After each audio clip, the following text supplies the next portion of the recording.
नमस्कार, 11 स्पेशल देख रहे हैं आप। आपके साथ मैं हूं राजदा। हेमंत सरकार के खिलाफ बीजेपी का हल्ला बोल जारी है। दुमका और जमशेदपुर में बीजेपी ने आक्रोश मार्च निकाली और भ्रष्टाचार को लेकर राज्य सरकार पर हमला बोला। बीजेपी की इस आक्रोश मार्च पर जेएमएम ने पलटवार किया। हेमंत सरकार के खिलाफ बीजेपी का हल्ला बोल, सड़क पर उतरी बीजेपी, निकाला आक्रोश मार्च। हेमंत सरकार के खिलाफ बीजेपी का हल्ला बोल जारी है। दुमका में बीजेपी ने आक्रोश मार्च निकाला, जिसमें बाबूलाल मरांडी भी शामिल हुए। इस मौके पर बाबूलाल मरांडी ने भ्रष्टाचार को लेकर राज्य सरकार पर जमकर निशाना साधा। 3 साल में विकास का काम तो नहीं हुआ, बल्कि 3 वर्षों तक झारखंड को लोगों ने खूब लूटा और चारों तरफ लूट, चाहे बालू की लूट हो, कोयला की लूट हो, पत्थर की लूट हो, यहाँ तक कि अगर आपकी जमीन भी कहीं कोई खाली मिल जाए और यहाँ तक कि स्थिति अगर कोई घर भी बना करके आप सब लोग रखे हो और कहीं चले जाइए बाहर ताला बंद करके, तो कभी ये गलती मत करना। मैं आप सब लोगों को ये बता रहा हूँ, नहीं तो हेमंत सोरेन के गुंडा आएंगे और वो ताला तोड़ करके वहां कब्जा कर लेंगे और घुस जाएंगे। बाबूलाल मरांडी ने हेमंत सरकार पर भ्रष्टाचारियों पर कार्रवाई नहीं करने का आरोप लगाया। उन्होंने कहा कि ईडी की कार्रवाई से हड़कंप मच गया, हेमंत सोरेन जेल भी जा सकते हैं। आपने तो कोई कार्रवाई नहीं किया, आप लुटेरों के साथ होंगे तो फिर मीडिया वाले जांच करेंगे, सीबीआई भी आ जाएंगे और फिर जरूरत पड़ेगी तो पिताजी तो जेल की यात्रा कर चुके हैं, अब वो भी दिल तोड़ दिया। हेमंत सोरेन को दुमका में बाबूलाल की अगुवाई में आक्रोश मार्च निकाला गया। वहीं जमशेदपुर में बीजेपी के आक्रोश मार्च में पूर्व सीएम रघुवर दास शामिल हुए। साथ ही जमशेदपुर और हजारीबाग के सांसद भी मौजूद रहे। इस दौरान रघुवर दास ने कहा कि राज्य को सिंडिकेट और माफिया चला रहे हैं। इस राज्य में का जो मुख्यमंत्री है सबसे कमजोर मुख्यमंत्री, अक्षम मुख्यमंत्री, और इस राज्य को बिचौलिया, सिंडिकेट एंड कट मनी वाले लोग चला कि अगर हमें झारखंड को बचाना है तो हमें सड़क पर उतरकर हेमंत बाबू को हटाना है। यही हम लोगों का नारा है, यही हम लोगों का प्रयास है और यही हम लोग करके रहेंगे। बीजेपी के हेमंत हटाओ झारखंड बचाओ अभियान पर जेएमएम ने पलटवार किया है। मंत्री चंपई सोरेन ने कहा है कि बीजेपी मुद्दा विहीन हो गई है, इसलिए इस तरह की नौटंकी कर रही है। देखो, भाजपा मुद्दा विहीन हो गया, उनका पास मुद्दा नहीं है। भारतीय जनता पार्टी कभी मजदूर का स्थायित्व का डिमांड नहीं कर सकता। दूसरी बात, ये लोग का क्यों पेट में दर्द आ गया? राज्य सरकार की जन विरोधी नीतियों और भ्रष्टाचार को लेकर बीजेपी राज्य सरकार को घेरने में जुटी है। दूसरी ओर सत्ताधारी दल इस पर पलटवार कर रहे हैं। न्यूज़ 11 भारत के लिए दुमका से राकेश के साथ जमशेदपुर से विनोद केसरी और प्रभात की रिपोर्ट। और सीधा जुड़ेंगे सहयोगी राजेश, राजधानी रांची से बने हुए हैं हमारे साथ। राजेश, जिस तरीके से एक मजबूत विपक्ष की भूमिका होनी चाहिए, बीजेपी उसी भूमिका के साथ सरकार के खिलाफ आक्रोश रैली में जमकर भड़ास निकाल रही है और सरकार को गिराने की बात कर रही है। देखिए, सरकार ऐसी गिरती नहीं है। जनता का जब तक आशीर्वाद रहता है तब तक सरकार को कोई छू नहीं सकता, कोई बाल बाका नहीं कर सकता। ये तो हम सब जानते हैं कि लोकतंत्र में ऐसा ही होता है। लेकिन बीजेपी लोगों को मोटिवेट कर रही, लोगों को कन्विंस कर रही है कि राज्य में आखिर हो क्या रहा है। जब से यह सरकार बनी है और क्या क्या हुआ है और वर्तमान में क्या हो रहा है, ये सभी चीजों को वो जनता के बीच पहुंचाने का काम कर रही है। विपक्ष के रूप में है तो कुछ न कुछ विषय उनके पास हैं और सामान्य रूप से आप देखें कि किसी भी राज्य में कई तरह की घटनाएं होती रहती हैं, चाहे वो लाइन ऑर्डर से जुड़ा हो या फिर किसी प्रकार के स्कैम का, तो बीजेपी इसे एक विषय बनाकर आपने देखा कि प्रखंड स्तरीय आंदोलन भी चला इनका 7 नवंबर से लेकर 13 नवंबर तक, और जिला स्तरीय जो आंदोलन था हल्ला बोल, वो आज तक चला, यानी आज दुमका में इसका समापन हुआ। आज जमशेदपुर में भी यह कार्यक्रम था जहां प्रमुख नेता सभी हिस्सा लिए। 24 जिलों में ये 21 से 25 नवंबर तक यह कार्यक्रम था। विषय यही था कि हेमंत सरकार को हटाना है, हटाने के लिए जनमानस को तैयार करने के लिए ये सारे कार्यक्रम हो रहे हैं। देखिए, राजनीति में कोई हठात कुछ नहीं होता। जब भी कहीं मोबिलाइज करना हो तो ओवरनाइट कोई चेंज नहीं होता। इसलिए बीजेपी का ये मानना है कि हम संघर्ष करेंगे सरकार की कथित रूप से जन विरोधी नीतियों के खिलाफ, और जनता को ये कन्विंस करेंगे कि किस प्रकार से इसने जनता की उम्मीदों को इसने झुटलाया है या उस पर पानी फेरा है। तो इस लिहाज से बीजेपी का यह कार्यक्रम चला, आगे भी कार्यक्रम चलेगा। अभी प्रखंड स्तरीय चला, फिर जिला स्तरीय चला है। तो जाहिर सी बात है कि इसमें पूरी पार्टी लगी रही और प्रदेश स्तर के नेता सभी लोग अलग अलग स्थानों पर जाकर ऐसे कार्यक्रम में हिस्सा लिए और जिला प्रशासन के समक्ष जाकर इन्होंने प्रदर्शन किया।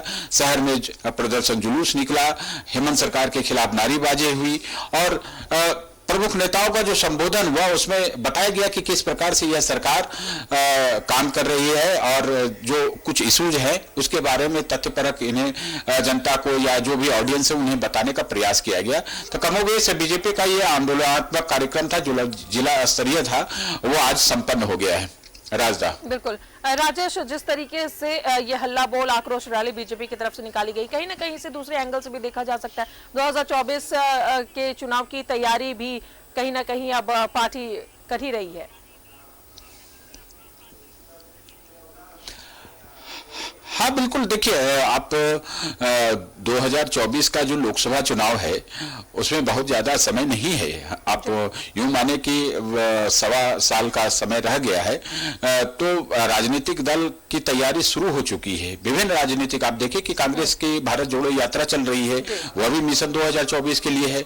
तो बीजेपी का अपना अपना कार्यक्रम अलग अलग स्तर पर चल रहा है। बड़े बड़े नेताओं का प्रवास हो रहा है। सबका उद्देश्य यही है कि 2024 में जो लोकसभा का चुनाव होना है उसमें किस प्रकार से तैयारी करें। तो ये सारी चीजें इस लिहाज से, चूंकि झारखंड में बीजेपी विपक्ष में है तो उसे सत्ता पक्ष से कड़ी चुनौती मिल सकती है, चूंकि यहाँ पर महागठबंधन की सरकार है और उसके कामकाज को जनता देख रही है। तो जो विपक्ष में होता है उसके पास जो सरकार की नाकामियां होती है या उसके जो कमजोर पक्ष होते हैं उसको लेकर ही आगे बढ़ा जाता है। वही माहौल बनाने का प्रयास है। आपने सही कहा कि 2024 का जो लोकसभा चुनाव है उसके लिए बीजेपी तैयारी कर रही है। उसी कड़ी में ये सब कार्यक्रम हो रहे हैं और आगे भी होंगे। जी बिल्कुल। राज्य सरकार लगातार जन मुद्दों से जुड़ी हुई जो समस्याएं हैं, कल भी हमने इस मुद्दे पर बातचीत की थी, कई ऐसी योजनाएं हैं जो काफी लंबे अरसे से लोगों को इंतजार था, उन तमाम योजनाओं को धरातल पर उतारा। तो जो वादे, जो मैनिफेस्टो तैयार की गई थी जेएमएम की तरफ से, राज्य सरकार की तरफ से, उसे धीरे धीरे ही सही पर पटरी पर लाने की कोशिश कर रही है और जन सहयोग भी मिल रहा है सरकार को। हाँ देखिए, किसी भी पार्टी को जो सत्ता में आती है जनता से किए वायदे को भूलना नहीं चाहिए और अगर उसका भविष्य ठीक रखना है उस पार्टी का तो वो कमिटमेंट जो किए गए हैं, ठीक है 100 में 100 नहीं हो सकते, लेकिन प्रयास यह जरूर होना चाहिए कि अधिकांशतः जितने भी वायदे किए गए हैं जो व्यावहारिक रूप से पूरे हो सकते हैं तो वो उन्हें लागू किया जाना चाहिए, उन्हें पूरा किया जाना चाहिए। तो यह सरकार काम कर रही है। आप देखें कि सर्वजन पेंशन योजना एक बड़ी योजना है जिसके तहत बहुत सारे लोग इस परिधि में आ रहे हैं और इसका लाभ भी मिल रहा है। जो सामाजिक सुरक्षा से जुड़ी पेंशन योजना है उससे भी लोगों को बड़ा लाभ मिल रहा है। देखिए, कोई भी सरकार अगर गवर्नमेंट मशीनरी को अगर वो दुरुस्त कर ले और उसको फंक्शनल बना ले पूरी तरह से, तब किसी भी सरकार के लिए काम करना मुश्किल नहीं होता, क्योंकि सरकार के पास साधन है, संसाधन है और तमाम चीजें हैं, रेवेन्यू है। अगर सरकार चाहती है कि कोई योजना लागू करे तो वो कर सकती है, उसके पास रेवेन्यू हो सकते हैं, वो जनरेट कर सकती है। इसके अलावा जो जन कल्याणकारी योजनाएं होती हैं उस पर काम करने के लिए सरकार की इच्छा शक्ति होनी चाहिए और व्यावहारिक उसका दृष्टिकोण होना चाहिए कि कैसे हम अधिक से अधिक लोगों को लाभुकों को इसका लाभ दिला पाए। आप देखें कि जो पुरानी पेंशन योजना को भी सरकार ने लागू किया, इसका मतलब है कि कई राज्यों ने भी पहले किया है। तो इस पेंशन योजना को को लागू करके सरकार ने एक बड़े सरकारी कर्मचारी वर्ग का जरूर मन मोहा है और उन्होंने बहुत धन्यवाद दिया है कि सरकार ने इस योजना को लागू किया। देखिए, पेंशन एक ऐसी चीज होती है जिसको लोग आफ्टर रिटायरमेंट उसकी जरूरत पड़ती है, तो इस सरकार ने उनके दर्द को समझा, उनकी जरूरत को समझा, तो इसे लागू किया। ये सरकार धन्यवाद के पात्र है। कुछ एक विषय है जिस पर ध्यान देने की जरूरत है और उससे सरकार को ही फायदा होगा। जिस प्रकार से कुछ एक इनपुट्स आते हैं कि कहीं ना कहीं इलीगल माइनिंग होती है, तो इससे सरकार का ही नुकसान होता है, उसका राजस्व घटता है। अगर उस पर ठीक तरीके से काम किया जाए, अगर तस्करी ना हो, जो माइनर मिनरल्स हैं उसकी चोरी नहीं हो, तो इससे सरकार का खजाना भरेगा। इसके अलावे आप देखें कि लाइन ऑर्डर के फ्रंट पर सरकार को जरूर कुछ काम करने की जरूरत है।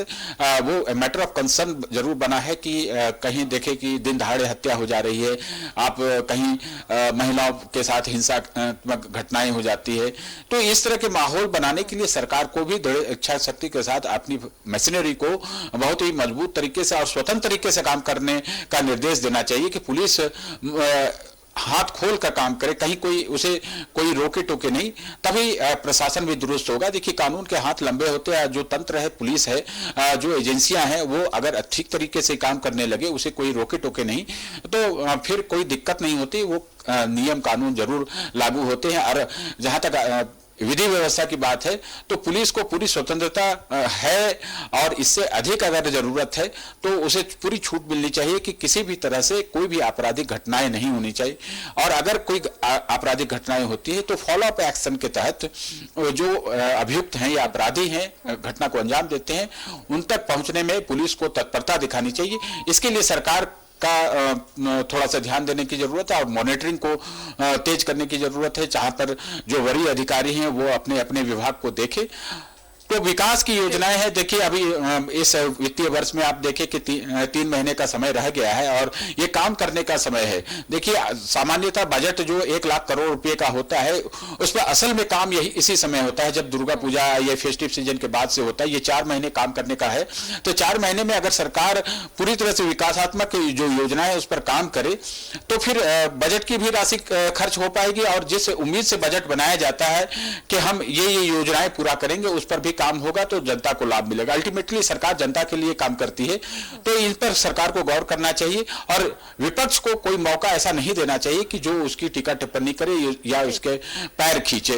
लेकिन कुछ चीजें होती रहती हैं जिसको लेकर इनकार भी नहीं किया जा सकता। चूंकि इतना बड़ा प्रदेश है, यहाँ पर 3.5 करोड़ की आबादी है, तो जाहिर सी बात है कुछ ना कुछ आपराधिक घटनाएं होंगी, कुछ नेगेटिव एक्टिविटीज होंगी। तो इस तरह की चीजों पर सरकार को ध्यान देना चाहिए। कम से कम ये लगे राज्य की जनता या राज्य से बाहर के लोगों को ये लगे कि झारखंड में एक मजबूत सरकार है, दृढ़ इच्छा शक्ति वाली सरकार है, जो काम करना चाहती है और काम करके दिखा रही है। तो ये चीजें, ये संदेश भी देने की जरूरत है। राजा, चलिए राजेश, आप हमारे साथ बने रहे, क्योंकि एक और रिपोर्ट है जो हमारे दर्शकों को पहले हम दिखा दें, उसके बाद इस पर आपसे जानकारी लेंगे।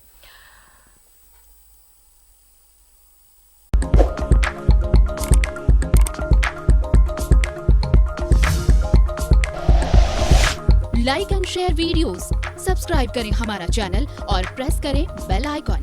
न्यूज़ 11 भारत, सच है तो दिखेगा।